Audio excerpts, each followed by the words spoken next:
তানিয়া, তুমি কি করতেছো? আমি তোমাদের জন্য গরুর মাংস দিয়ে কাবাব বানাচ্ছি। ও তাই, তাহলে তো খুব মজা করে খাওয়া যাবে আজকে। হ্যাঁ, অবশ্যই।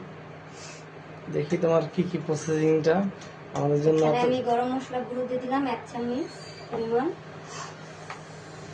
যেহেতু আদা বাটা রসুন বাটা দিয়ে এটাকে ম্যারিনেট করা হয়েছে, তারপর আমি 1 টেবিল চামচ আদা রসুন বাটা দিয়ে দিলাম।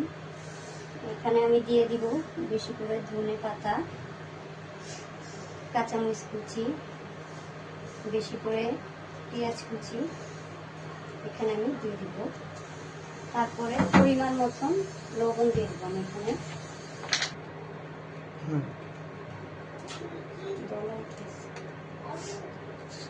লবণ স্বাদ মতন।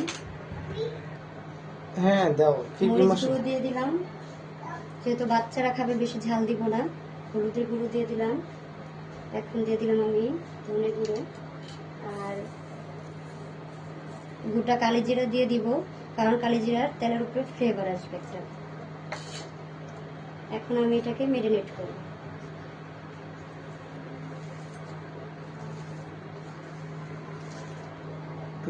এখন আমি অল্প অল্প করে ডিম দিয়ে দিব।